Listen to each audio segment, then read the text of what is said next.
Shalom, shalom, meus queridíssimos irmãos e irmãs da nossa Sinagoga Sem Fronteiras.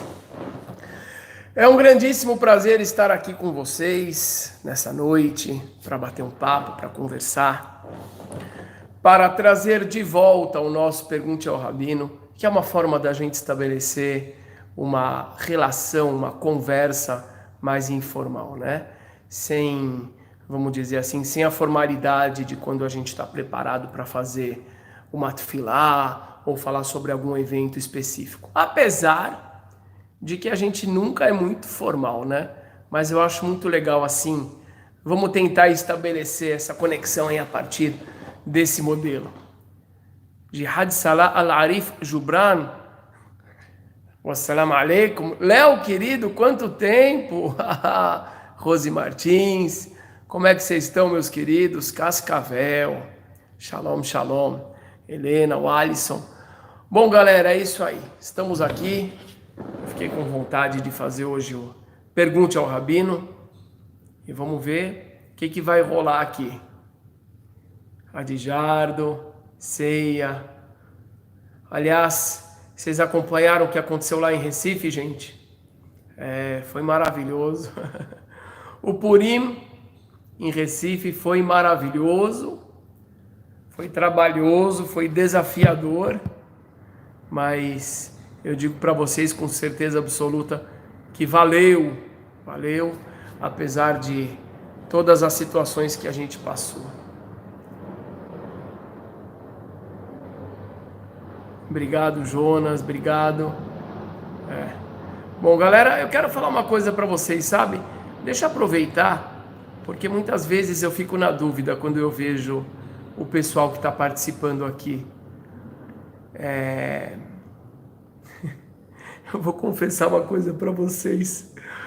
Eu estou começando a ver os comentários e aí tá dando uma preguiça de responder. É que eu estou cansado, gente. Os nossos dias têm sido extremamente trabalhosos. Olha a minha voz como tá.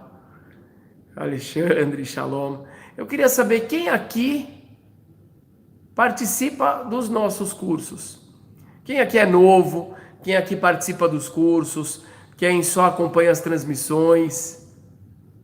Alan Tobias, shalom, saludos, saludos para Puerto Suárez. Que às vezes eu fico pensando assim, eu estou falando com quem, né, do ponto de vista do público. Olha lá, você acha que o terceiro templo será construído na cidade de Davi? Olha a Mona! Tá, vamos lá então. Deixa eu... Alguém perguntou aqui sobre o terceiro templo, né? Então vamos lá. Eu acho esse tipo de pergunta interessante, porque, gente, eu vou fazer um café, tá? Não se assustem. Porque toca exatamente em algumas questões que eu acho extremamente fundamentais. E, bom, eu não escondo isso de ninguém. Eu quero mudar a perspectiva que as pessoas têm do judaísmo. Eu falo de uma forma muito sossegada, apesar de saber que isso incomoda várias pessoas.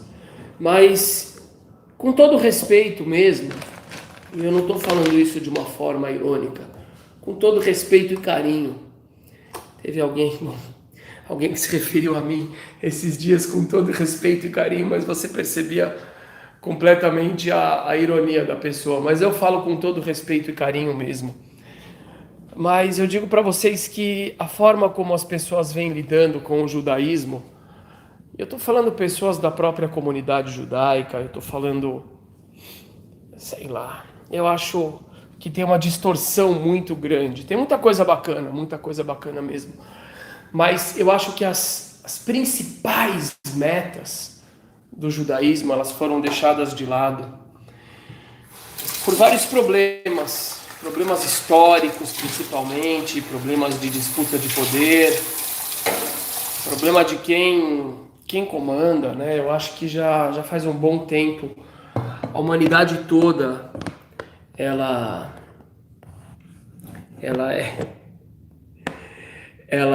está sendo comandada pelas pessoas do dinheiro há muito tempo. Isso destrói, gente. Isso destrói a essência das coisas com certeza absoluta. E aí quando eu vejo esse tipo de... Fazendo um café, viu? Quando eu vejo esse tipo de pergunta, eu me sinto animado a responder. Não porque eu acho a pergunta importante, ao contrário, porque eu acho a pergunta extremamente desimportante. Eu peço para a irmã, para o irmão que fizeram a pergunta, que não fiquem ofendidos, tá? De verdade. Mas eu acho a pergunta extremamente desimportante. Qual foi a pergunta? Agora, muitas pessoas devem estar interessados na pergunta desimportante sobre a qual eu quero falar. Qual foi a pergunta? A pergunta foi em relação ao terceiro templo. Olha lá, terceiro templo. E eu vou dizer para vocês por que eu acho esse tipo de pergunta muito desimportante. Aliás, hoje de manhã eu fiz um vídeo que eu considero bem bacana, o pessoal também curtiu bastante, onde eu dediquei bastante tempo a uma outra pergunta que eu também achei desimportante, que foi sobre como nós, judeus, pronunciamos o nome de Deus. Eu acho extremamente desimportante a pergunta. Aí vocês vão falar, puxa vida, Rabino, mas se o senhor acha desimportante, para que o senhor se dedica a responder uma coisa dessas? E eu vou explicar para vocês.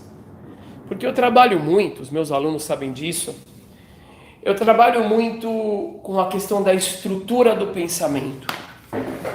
Os conteúdos que a gente aborda, na realidade, eles acabam sendo resultado da estrutura do nosso pensamento.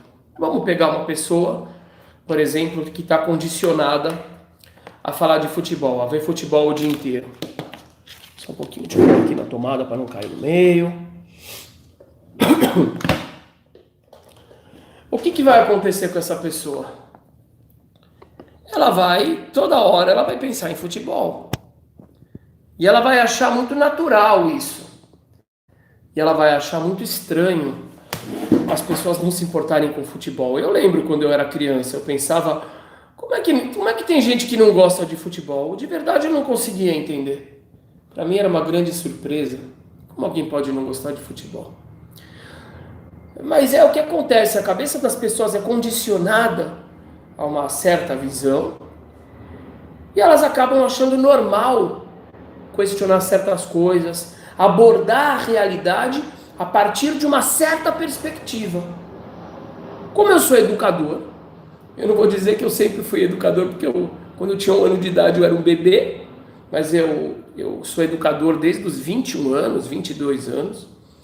Então, eu tenho uma perspectiva muito diferente das coisas. Às vezes, eu acho que é mais importante você abordar uma pergunta, que eu considero, é claro, inadequada, para abordar através disso a estrutura de pensamento que leva as pessoas a se preocuparem com este tipo de questão.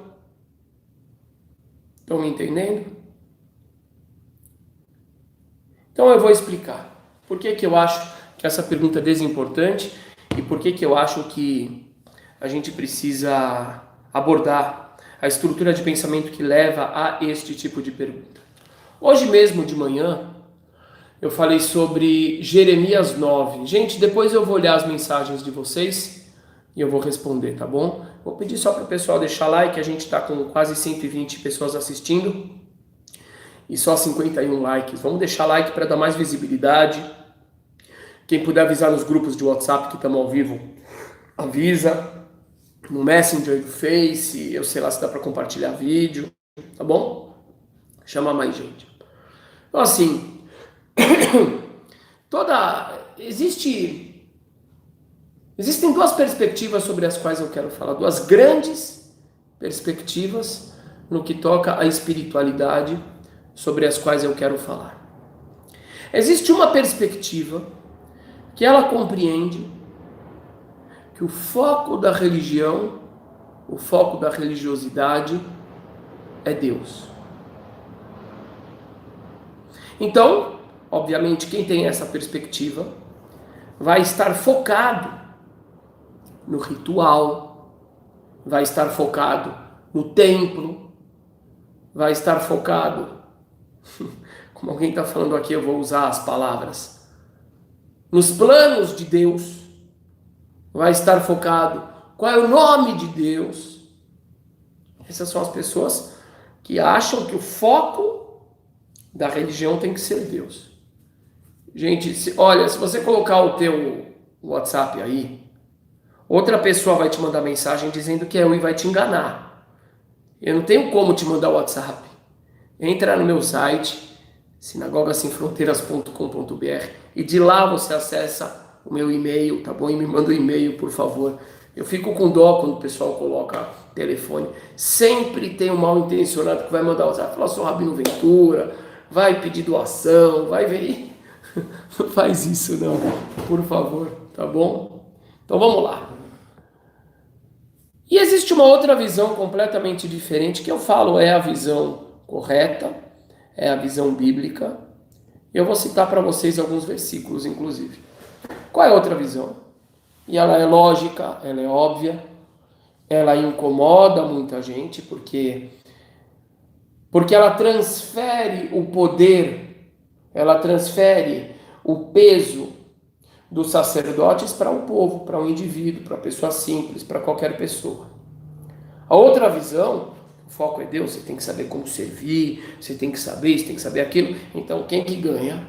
O rabino, o pastor, o padre. Por quê? Porque ele é o que sabe fazer.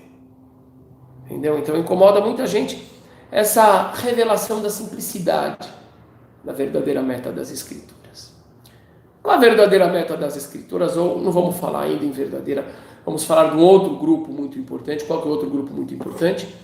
É aquele que tem, não Deus, como a meta da religiosidade, mas, olha lá, qual é o verdadeiro Mashiach? Isso é de acordo com a primeira visão que eu citei. Mas, o homem, a grande meta da revelação das Escrituras, da espiritualidade, da religião, não é Deus, é o homem. Eu sei que no primeiro momento, muitas pessoas vão ficar chocadas, vão falar blasfêmia, que absurdo e etc. E eu vou dizer não. Primeiro não vamos para versículos, vamos para a lógica saudável. Por acaso o Todo-Poderoso precisa do meu ritual? Ele precisa dos meus salmos?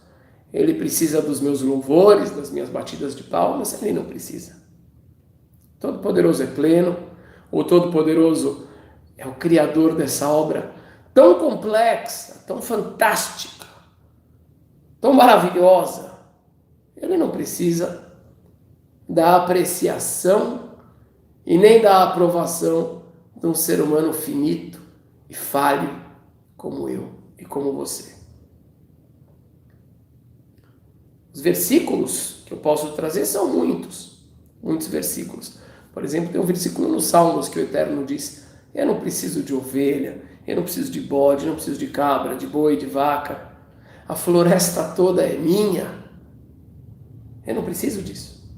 Quem precisa fazer o ritual é o ser humano. Ok? Continuando, vamos pegar outro versículo que eu citei ele na aula, acho que de anteontem. Quando o Eterno fala em Jeremias, acho que Jeremias 9, eu já estou confundindo, mas enfim, é conhecido o versículo. O Eterno diz assim: eu não vos falei sobre o assunto de oferendas, de holocaustos, de sacrifícios. Eu não pedi nada disso para vocês no dia em que vos tirei do Egito. Aí a pessoa vai falar, mas como não pediu? Está lá o livro de Levítico, o livro de Vaikra, está lá o livro de Vaikra, fala o tempo inteiro disso, sacrifício, oferenda, etc. e tal. Qual é a compreensão então? O profeta ele está contrariando a palavra de Deus? Não. O profeta está falando uma coisa óbvia para quem tem cabeça, para quem tem olhos. Ele está dizendo o seguinte: o intuito do Eterno, quando tirou o povo do Egito, não foi para falar de oferenda. Não foi para falar de ritual. Foi para falar de outras coisas. Quais são as outras coisas? Duas palavrinhas que aparecem nas Escrituras desde Gênesis. É sério isso. As pessoas não se atentam. Desde o momento em que o Eterno, antes de destruir Sodoma e Gomorra, revela o motivo pelo qual ele se revelou para Abraão, dizendo que ele se revelou para Abraão, porque Abraão ensinará para os seus filhos e descendentes justiça e fraternidade. Desde aquele momento, essa duplinha de palavras aparece dezenas de vezes nas Escrituras. Elas vão aparecer no livro de Gênesis, vão aparecer em Êxodos, Levítico, Deuteronômio, Números, vão aparecer nos Salmos, muitas vezes, vão aparecer nos profetas, duas palavras, fraternidade e justiça, como que é em hebraico? Tzedek e Mishpat. Esse é todo o objetivo. Qual é a grande aposta do ser humano, vamos dizer assim? Desculpa, a aposta do Criador. Ele pega uma alma. A alma está na zona de conforto.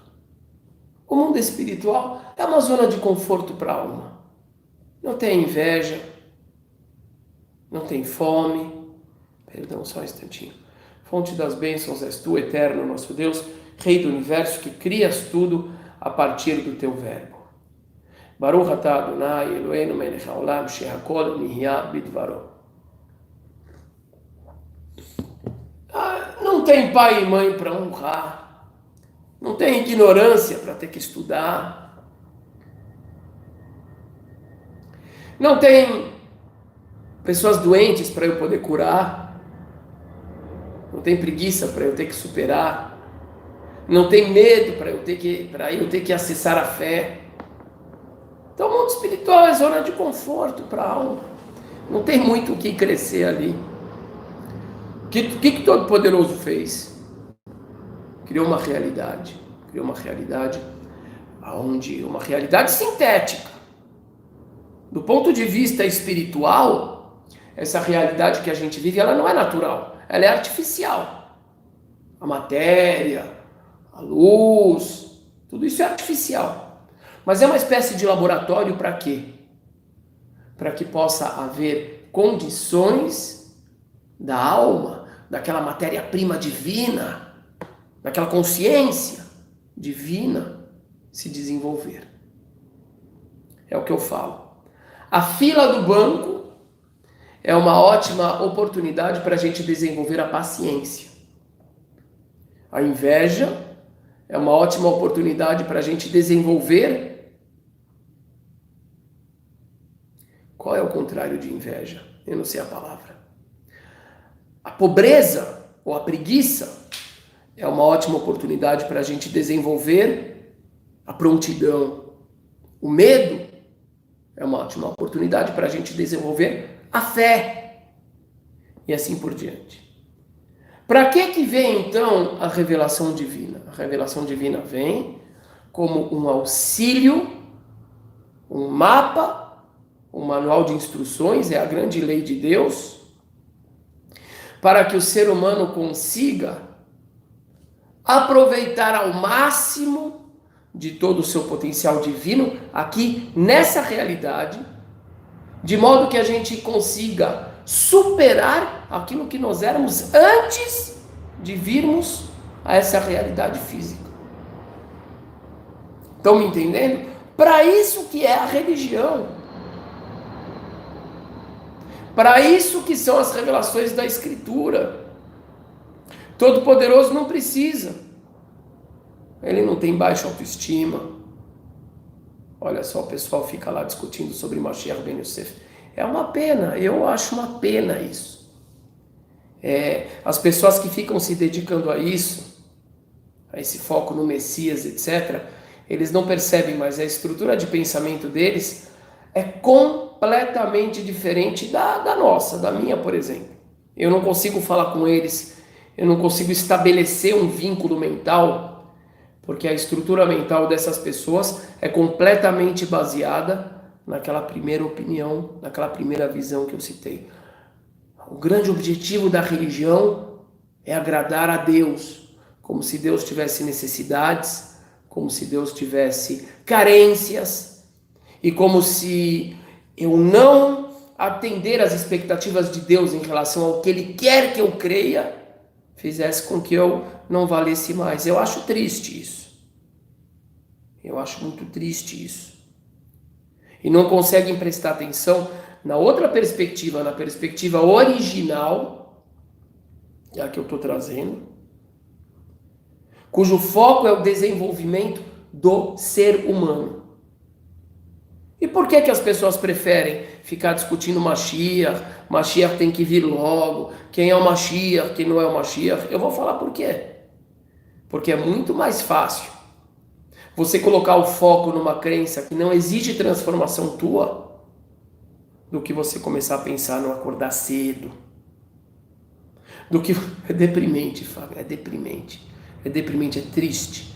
Do que você começar a pensar em se controlar quando a sua esposa fala algo que te incomoda, de modo que você não reaja de forma agressiva. É muito mais difícil. É mais difícil você olhar a louça lá na pia e lavar. Não, vamos falar do Mashiach. É triste, mas é a pura realidade. Muito bem, então voltando. É por isso que eu digo que quando a irmã pergunta sobre o terceiro templo, o outro pergunta sobre o Mashiach, eu falo, gente, esse tipo de pergunta é resultado de uma estrutura mental acostumada a terceirizar a responsabilidade, a colocar o foco sempre fora. Como vai ser o terceiro templo? Minha resposta? Não é da minha conta. Não é da minha conta. O que é da minha conta?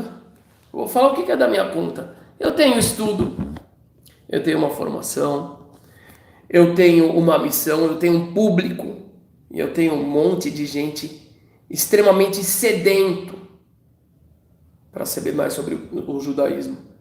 Então é da minha conta. Eu olho a hora, eu falo, bom, são 9 horas, eu posso fazer uma live. Eu estou cansado. Shalom Lindenberg, Shalom Jeremias. Eu estou cansado. Eu estou com a voz fraca. Mas puxa vida, eu posso ajudar a edificar a vida de tanta gente agora.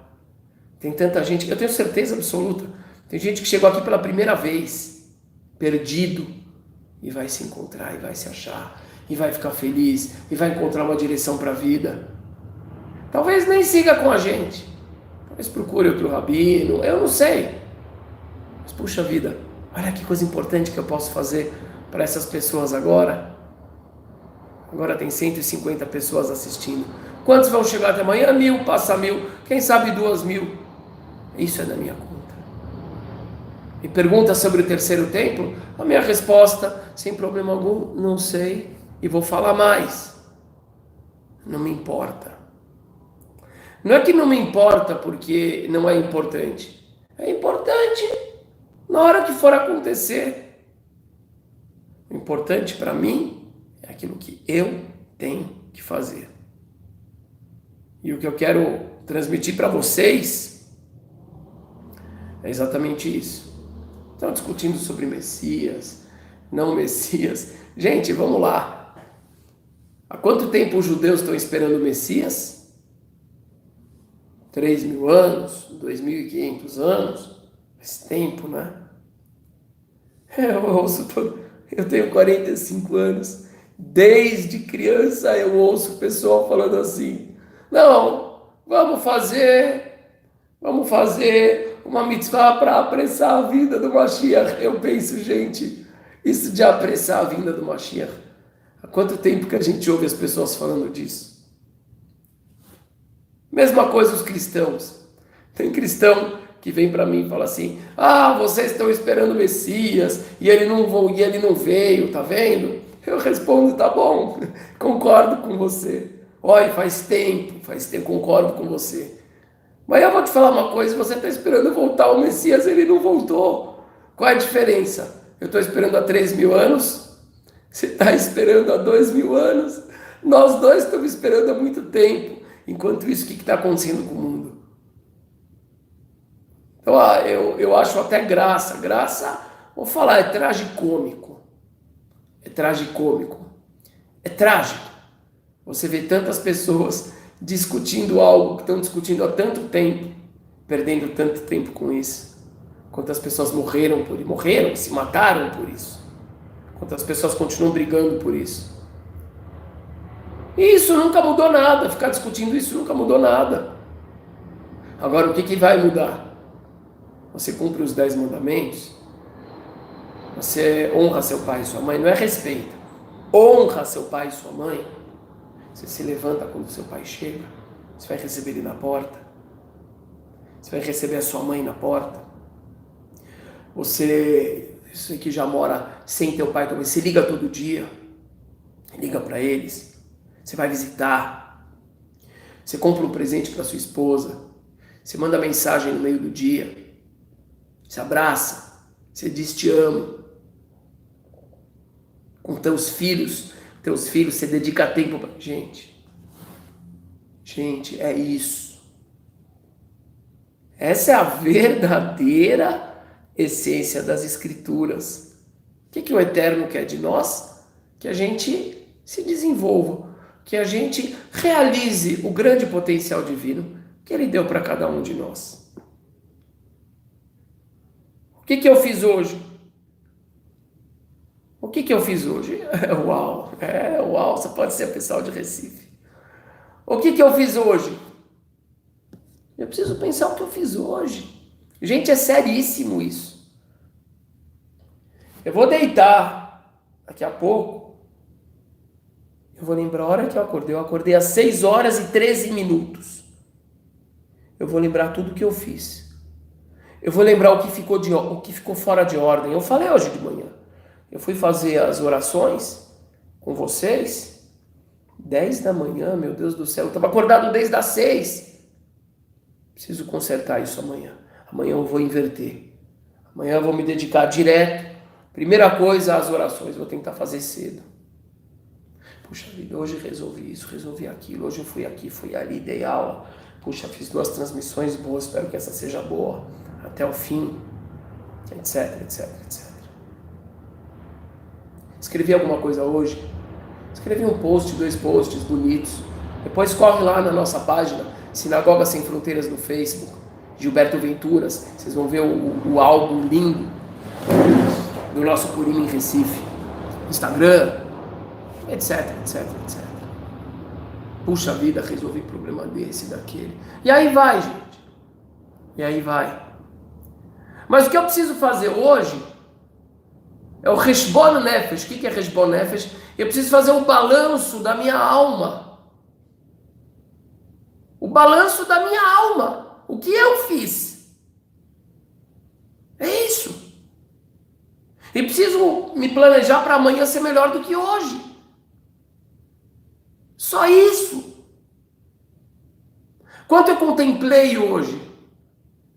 Quanto eu estudei? Quanto eu me dediquei a contemplar a obra de Deus? Puxa, hoje foi pouco, mas eu vou fazer isso. Ontem eu dormi fazendo isso. Hoje eu vou fazer isso. Eu vou dormir de novo contemplando a obra de Deus. É isso, gente. É isso.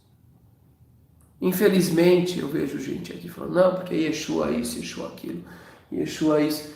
Gente, eu acho lamentável essa postura. Lamentável. Triste. Por quê? Eu vou contar uma história para vocês. Não, porque é Yeshua. Não. Eu acho a mesma coisa quando eu vejo um judeu obcecado no Rabino X, no Rabino Y, só fala dele triste. Vou contar para vocês uma história.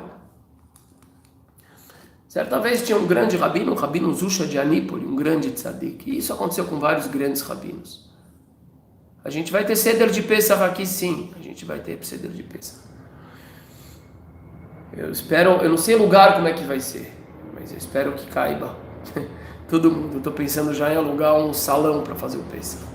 Porque Rosh Hashanah lotou aqui e a sinagoga não tinha nem um mês. Não sei o que vai acontecer agora, graças a Deus. Esse rabino estava no leito de morte, estava triste, então. Aí os alunos começaram a falar: rabino, por que o senhor está triste? O senhor fez muita mitzvah, o senhor fez muita coisa boa. Não, para conhecer a sinagoga sem fronteiras não precisa ser Bnei sim, precisa ter valores, respeito. Pessoa evangélica, pessoa muçulmana, pessoa espírita, pessoa católica, ateia, vai ter respeito. Pode vir. Shabbat aqui tem gente de todas as religiões, todas as cores, a maioria são Bnei sim, tem judeus de berço, de todos os tipos. São muito bem-vindos. Isso aqui é casa de Deus. Está escrito em Isaías: pois minha casa será chamada casa de oração para todas as nações. Então quem não cumpre isso, eu sinto muito, está errado, está distorcido. Ficar colocando muralha na frente das sinagogas é antibíblico, entende? Então é isso, são todos muito bem-vindos. Sexta-feira eu aguardo vocês, tá bom? Eu fiz a primeira pergunta dessa live e até agora nada, só desabafo. Cabeça de porco, meu querido, isso aqui não é desabafo. Eu estou explicando a estrutura mental da pergunta que uma pessoa fez a respeito do terceiro templo. Eu não consigo lembrar da sua pergunta. Veja quantas já vieram aqui. Ok? Aí falaram para esse rabino: por quê? Cabeça de porco, você realmente acha que agora eu vou parar, vou voltar acho que 300 mensagens e procurar a sua, meu querido? Não dá, né? A pessoa precisa se perceber, você está dentro de um contexto maior. Eu não estou vendo só você. Se eu ver a tua e ela me chamar a atenção, achar importante, eu vou fazer isso, com prazer. Mas não posso cortar o meio de uma fala para isso também. Perguntaram para o rabino: por que o senhor está triste, está chorando? E ele respondeu, ele disse: olha, é porque quando eu morrer, se me perguntasse por que não fui igual a Moisés, eu ia saber responder fácil. Por que eu não fui igual a Moisés? Porque Moisés era filho do fulano, da ciclana, foi criado no castelo do faraó, nasceu naquela época, ele teve essa influência, aquela outra, essa genética, aquela outra, ele saiu assim. Por que eu não fui como Abraão? Por isso. Agora, o meu medo, olha o que ele disse, o meu medo é que o Eterno vai me perguntar: por que eu não fui eu? Cabeça de porco, eu estou esperando você repetir a pergunta e você só está me criticando. Que pena, eu ia tentar reter a tua pergunta, mas você só está me criticando. Ele vai perguntar por que eu não fui eu? Isso me preocupa. O que significa por que eu não fui eu? Imagina que Deus vai chegar para você. Deus vai chegar para você e vai falar: olha, você tinha o QI X. Você tinha tal capacidade de memorizar e você usou, por exemplo, 5% da sua capacidade de memorizar. Você tinha a capacidade de ter escrito, por exemplo, 10 livros. A sua capacidade te possibilitaria ter, por exemplo, aprendido 10 idiomas. Você poderia ter ajudado 1 milhão de pessoas. E de repente, Deus vai me mostrar que eu só realizei 5%, 10%, 1% daquilo que eu podia. Esse é o meu medo.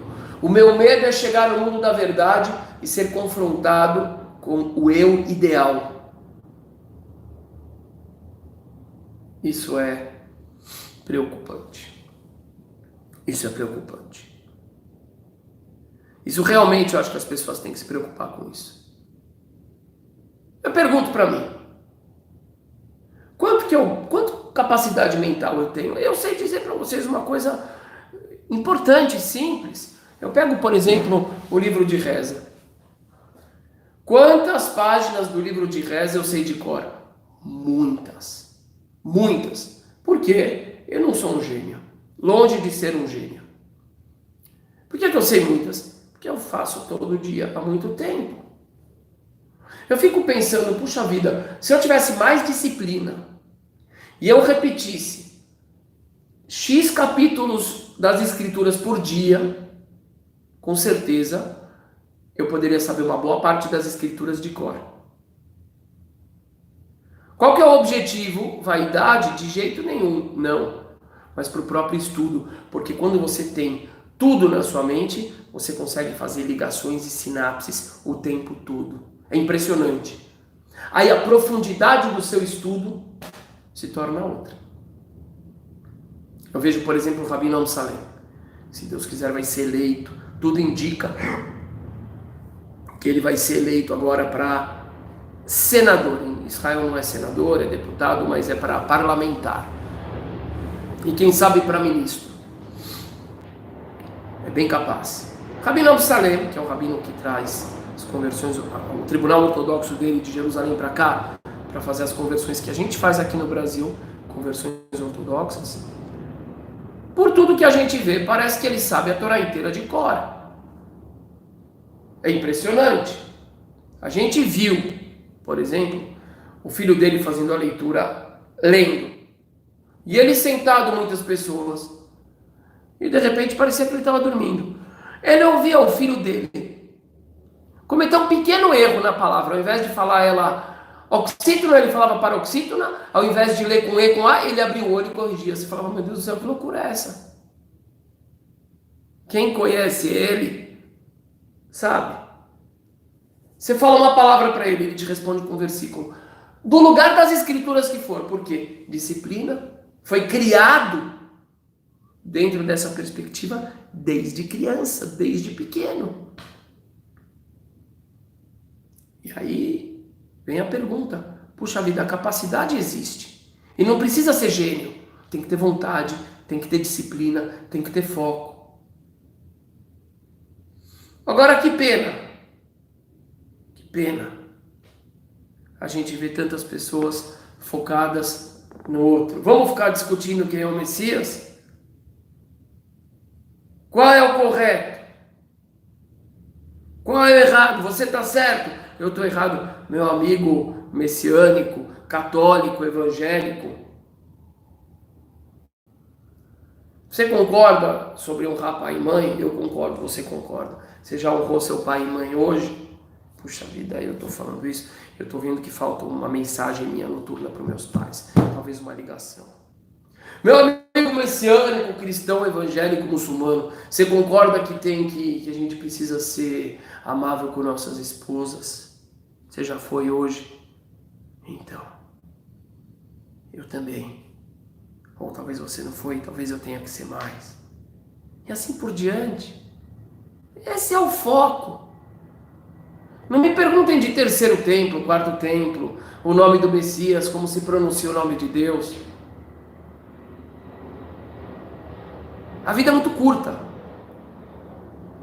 A vida é muito corrida. Tem muitas distrações nesse mundo para nos tirar do foco. Notícias, manipulação, muita manipulação. Moda, futebol, isso, aquilo. Discussões infrutíferas. Instagram, Facebook, isso, aquilo. Muita coisa. A gente tem que dirigir a nossa energia para alguma coisa que de fato faça a diferença. É isso. É isso. É isso que me importa. Então minha pergunta é, você é uma pessoa de fé? Quantos capítulos das Escrituras você estudou hoje? Você é uma pessoa de fé? Quanto tempo você dedicou para a contemplação hoje? Essa é a grande pergunta. Os detalhes, que são mistérios, que a gente não pode ter certeza, porque são dogmas obrigatórios, talvez, ou porque são especulações, para que perder tempo com isso? Deixa isso nas mãos de Deus. Essa é a grande resposta. Eu agradeço a todos pela conversa, eu agradeço a irmã pela questão relativa ao terceiro templo, e minha resposta é muito simples: não me importa. Me importa que nós realizemos esse templo aqui. Gente, vocês não têm ideia. Hoje eu estava conversando com um irmão, um Hassid, de uma família tradicional de Israel. O que é um Hassid? Pessoal que com peiot, com os cachos, tudo. Ele ama a nossa atuação. Ele ama a nossa atuação. Ele ama. Ele inclusive me falou que um dia ele quer, se eu permitir, que ele vai dar uma aula para os nossos alunos do curso. Ele quer muito interagir. E, puxa vida, eu perdi um pouco a relação com o que eu estava falando. Alguém escreve aí que eu já perdi a relação. Eu vou tentar lembrar. Por que eu citei ele?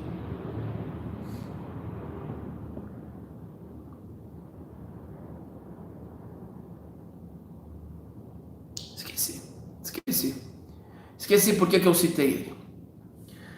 Mas era alguma coisa legal que eu ia falar. Puxa vida.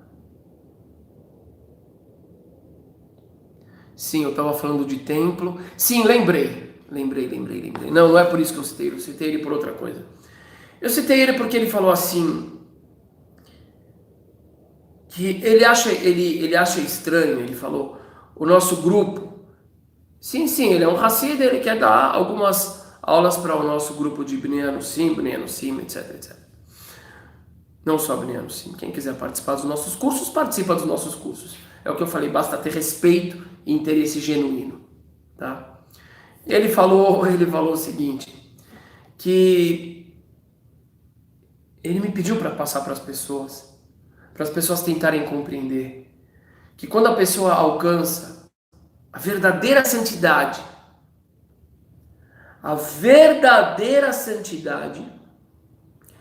que significa acessar a sua essência espiritual, que é sopro divino, que é a imagem e semelhança de Deus, de repente, gente, acontece algo muito impressionante.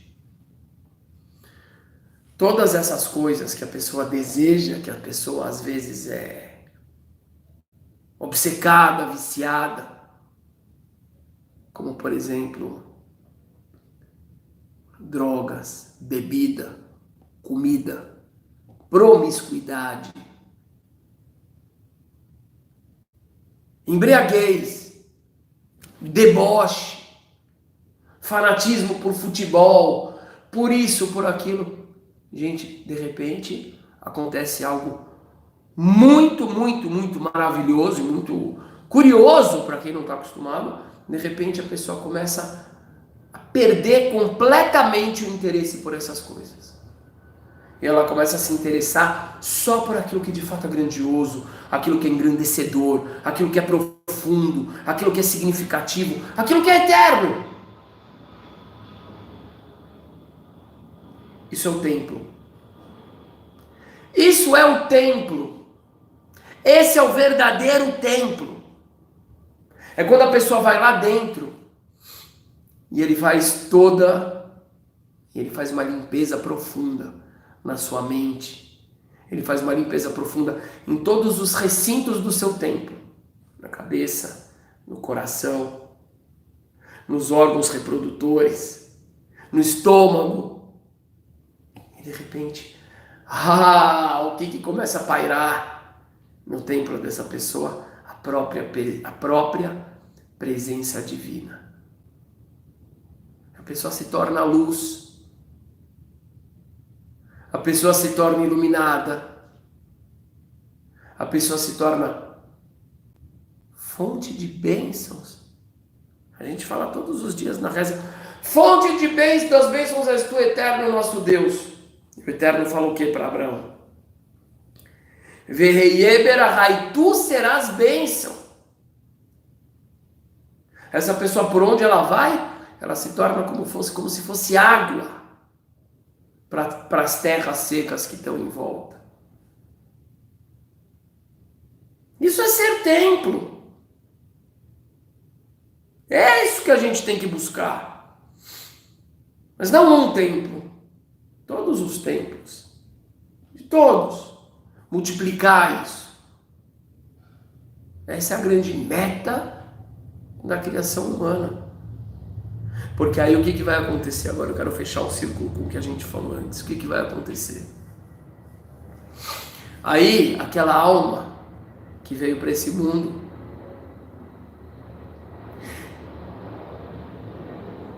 não tão desenvolvida ainda, por quê? Porque não tinha acessado ainda os aplicativos espirituais, ainda não tinha acessado a paciência, não tinha acessado a coragem, não tinha acessado a prontidão, não tinha acessado a fidelidade, porque lá no mundo espiritual é a zona de conforto, não tinha necessidade de nada disso. Quando o indivíduo deixa esse mundo e volta para lá, uau, aquela alma está brilhando muito mais do que estava quando chegou aqui.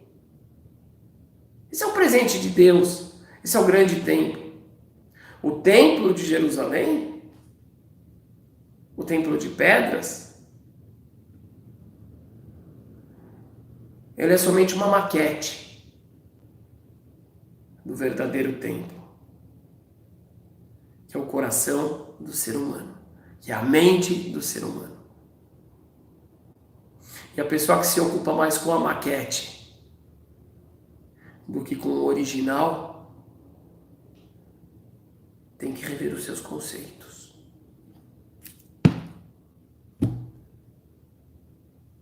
E eu quero deixar uma mensagem aqui para o cabeça de porco. Cabeça de porco, eu vou te falar algo muito importante que eu transmito bastante para os nossos alunos. Aliás, quem quiser ser parte do nosso movimento, entra no nosso site, sinagogasemfronteiras.com.br, se inscreve no curso, tá bom? Você vai ser parte do movimento transformador, maravilhoso. Você vai ser um colaborador dessa obra linda, a primeira sinagoga que abre as portas para quem quiser, com a condição de ter respeito. O primeiro trabalho que vem romper com toda essa exclusão das pessoas com menos condições, que vem propiciar a conversão ortodoxa de verdade, com os valores corretos, na hierarquia correta. Vem participar dos cursos. sinagogasemfronteiras.com.br. Então, uma coisa que eu sempre digo: Shalom, Samir querido, Shalom, Shalom. Tá nos cursos finalmente, estou muito feliz. E parabéns pelos gols do filhão, que são maravilhosos sempre. E uma coisa que eu sempre digo nos cursos, gente, é que existe, é como eu falo, a estrutura mental é tudo. É tudo. E é uma das coisas principais que eu trabalho. Você não pode querer compreender o judaísmo, se você olhar para o judaísmo com a cabeça de um cristão. Não tem como, nem você, com todo respeito aos irmãos cristãos, que são meus irmãos, não tem nem como você compreender as nossas escrituras com a cabeça do cristão, porque é outra estrutura mental. É como se você quisesse baixar um programa do LG, sei lá do que, no Apple. Não vai entrar. São programas diferentes. Tem que mudar o HD. É isso mesmo, Roseline, tem que mudar o HD. Mas vamos lá, o que eu quero dizer é o seguinte. As pessoas começaram a olhar a Torá com as lentes erradas, cabeça de porco. Porque elas tentam procurar na Torá uma comprovação ou uma combinação com os dados científicos e históricos.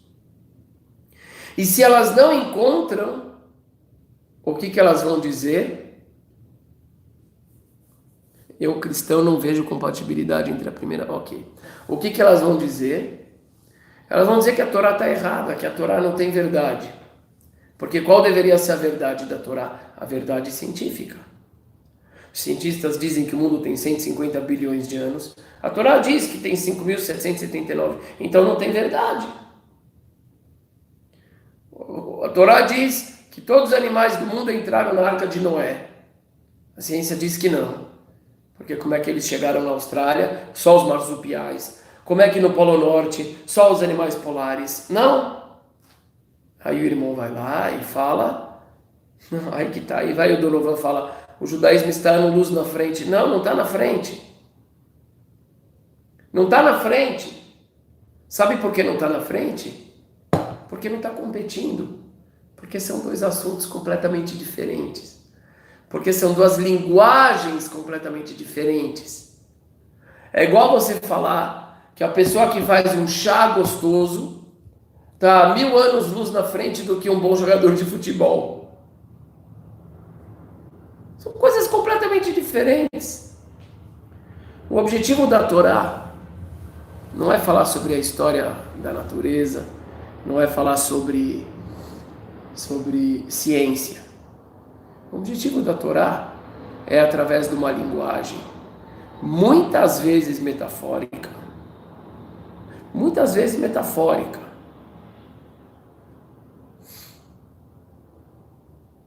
falar, não falar, promover ensinamentos extremamente profundos e verdadeiros que tem como meta a transformação do ser humano. E como é que eu sei que é verdade? Quando eu vejo que o ensinamento da Torá é extremamente eficaz, extremamente sábio, cuja sabedoria só pode ser originada de um ser divino, porque é muita sabedoria. Eu só vou poder medir a veracidade da Torá naquele que é o seu tema.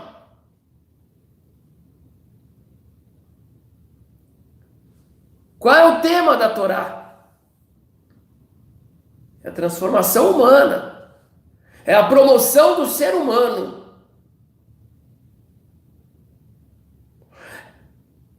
É a promoção da alma. Esse é o tema da Torá. E a partir do momento que o indivíduo olha para si, olha para o seu entorno, olha para uma história e fala, meu pai, isso funciona. Isso é verdade. Agora, querer avaliar a Torá com as regras da ciência, que não é a proposta da Torá, é uma contradição absurda. Absurda. Agora, por incrível que pareça, e eu mostrei em uma das minhas aulas, de acordo com a teoria da relatividade do tempo, existe um cálculo extremamente interessante, eu mostrei, de um físico judeu que trabalhava na NASA, que levando em conta a pressão, a matéria existente, e eu não sei se a velocidade, mas a velocidade também pode entrar, do momento do Big Bang, olhando para frente a partir daquelas condições, os 15 bilhões de anos, que para nós olhando para trás são 15 bilhões de anos, olhando para frente a partir daquelas condições, esses 15 bilhões de anos totalizariam 6 dias de 24 horas. Ciência. Impressionante.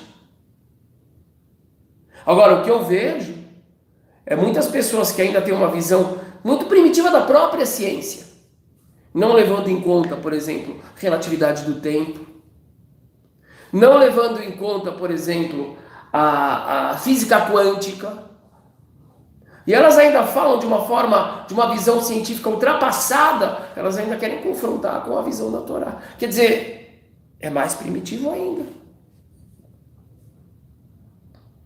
Isso é muito importante. Eu vi uma pessoa que pelo jeito compreendeu que eu falei que a alma do judeu é superior à alma do não judeu. Eu acho isso horrível. Eu não falei isso. Eu não falei isso. E tem gente que está tão ferida, porque eu ficaria ferido se eu ouvisse isso de alguém de outro, como eu ouvi, por exemplo, um monte de cristãos me ofendendo muito, dizendo que eu vou para o inferno, que eu sou maligno, porque eu não acredito em Jesus. Isso ofende. Mas eu estou acostumado, eu relevo. Eu tenho compaixão de quem fala isso. E tenho muitíssimos amigos cristãos que não pensam assim. Mas tem gente que já entendeu algo muito diferente da minha fala. Eu falei que a estrutura de pensamento cristã é diferente da judaica. A islâmica é diferente da judaica, é diferente da cristã. Eu não falei em nenhum momento que o judeu é superior. Até porque, para mim, isso se chama racismo. Um racismo abjeto, nojento. Eu não concordo com esse tipo de coisa. Agora, o que eu não posso concordar, eu sinto muito, se as pessoas, se tem gente que se magoa com isso, eu não posso aceitar isso, é que alguém que não nasceu dentro da nossa, que não vive a nossa cultura, não vive, não tem jeito, queira compreender as nossas escrituras do jeito adequado. Não é a sua cultura. A cultura do cristão, compreendam, quando a gente fala a história, por exemplo, do êxodo do Egito, a gente fala que os nossos antepassados estavam no Egito. E meu pai ouviu, meus pais ouviram isso dos pais deles, que ouviram isso dos pais deles. Já o irmão cristão fala em terceira pessoa, eles. Nada contra, mas é diferente. Eu vou falar de novo, vamos lá, um exemplo melhor ainda. Quando a Torá fala, por exemplo, das maldições que recairiam sobre o povo judeu quando se afastasse de Deus, gente, a gente viveu isso. A gente viveu isso. Eu perdi muitos familiares no Holocausto. Eu perdi muitos tios-avós, primos da minha mãe, talvez primos da minha mãe, primos dos meus avós, morreram no Holocausto. Quando eu vejo o que está escrito em Deuteronômio, eu falo, isso aqui aconteceu com a gente. Não é tradicional não, cabeça de porco. Isso aqui aconteceu há 70 anos atrás. Essa é a grande diferença. Nós somos sujeitos ativos daquela história até hoje. Até hoje. Outra, está escrito em Deuteronômio, está escrito em Isaías, está escrito em Jeremias, que o povo judeu, depois de desgraças absurdas, voltaria para sua terra. De uma forma milagrosa, inesperada. A gente viveu isso. O meu tio foi paraquedista na Guerra dos 6 Dias. Os meus tios-avós, tio João, tia Leia, foram pioneiros em Israel. A gente vive isso. Então, quando a gente lê aquilo, a gente não está interpretando, a gente vê aquilo. Por exemplo, quando a gente lê Isaías, alguém falou do servo sofredor, Isaías 53. Gente, está escrito ali em Isaías 52, que o povo judeu teria sido massacrado injustamente pela Assíria, pelo Egito, nos seus exílios. Em 53 diz que o povo judeu voltaria, diz que o servo sofredor, depois de ter sido enterrado, massacrado, ele voltaria de uma forma tão esplendorosa que reis ficariam boquiabertos. Gente, é o que aconteceu com o povo judeu. No Holocausto,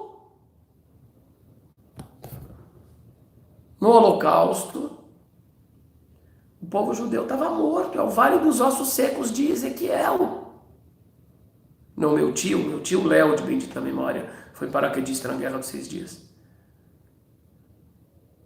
Aquilo, o pessoal que é cristão, com todo respeito, carinho e amor, Lê lá, fica interpretando quem é esse, quem é aquele. Eu falo, quem é esse, quem é aquele? Primeira vez que eu fui para Israel, eu olhei aquilo e falei, meu Deus do céu, são os ossos secos que se levantaram. Por quê? Porque a gente está falando de 3 anos depois da Segunda Guerra Mundial, do Holocausto, os judeus ganharem guerra contra 7 países. Não tinha Estados Unidos, não tinha Inglaterra, não tinha ninguém ajudando eles. Eu estou vendo Ezequiel, eu estou vendo o Vale dos Ossos Secos.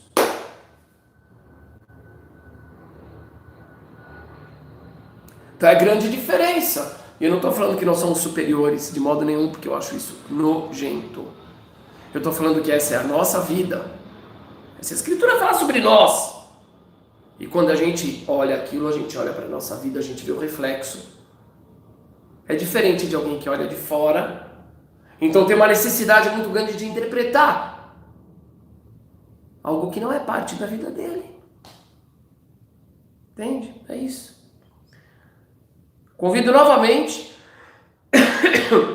todos os queridos irmãos e irmãs que quiserem participar do nosso movimento, do nosso curso, vem para o nosso site sinagogasemfronteiras.com.br, tá bom? Entra lá, se inscreve, vocês vão curtir muito e vocês vão fazer parte desse movimento que é impressionante, impressionante. Eu repito sempre porque é uma referência importantíssima. O rabino-chefe dos tribunais ortodoxos de Jerusalém, Rabino Eliel Abergel, falou: o que vocês, Sinagogas Sem Fronteiras, estão fazendo no Brasil, através do acolhimento dos descendentes dos Bnei Anusim, das pessoas que querem se converter, que querem retornar para as origens, é o cumprimento das profecias de Isaías. Isso é maravilhoso. É um grande rabino, é um dos maiores da geração. Mas o que mais me move não é isso. O que mais me move é a realidade concreta. É a gente ver essas comunidades florescendo pelo Brasil. A gente vê a reza aqui em São Paulo. Eu acho que a sinagoga mais bonita de São Paulo, não por soberba, eu falo por felicidade de ver pessoas que antes tinham portas fechadas, tão felizes, tão animadas, celebrando. É muito lindo. É aqui. Então, um amigo que perguntou sobre conversão formal, etc., venha participar dos nossos cursos. A gente está aqui justamente para abrir portas, tá bom?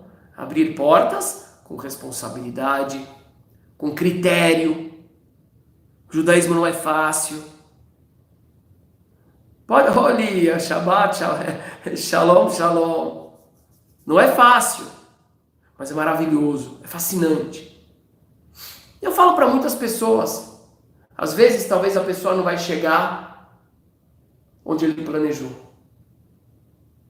mas muitas vezes o caminho que a pessoa fez já vale a viagem, os estudos, o aprendizado, a transformação, a conversão interna, com certeza, com certeza, com certeza, vale muito. Então convido vocês, tá bom? E todos que quiserem vir no Shabat, só fiquem ligados no nosso Facebook, porque normalmente eu faço ali a divulgação, porque às vezes a gente viaja para as outras comunidades, mas em geral a gente está aqui em São Paulo sim, tá bom? Um grandíssimo abraço a todos vocês, aguardo vocês no site, não se esqueçam, quem tem tatuagem também pode, sem problema nenhum, www.sinagogasemfronteiras.com.br. Um grande abraço, eu aguardo vocês ali, que o Todo-Poderoso abençoe muito, muito, muito todos vocês. Shalom, um grande abraço para você também, cabeça de porco, e para todos os demais irmãos.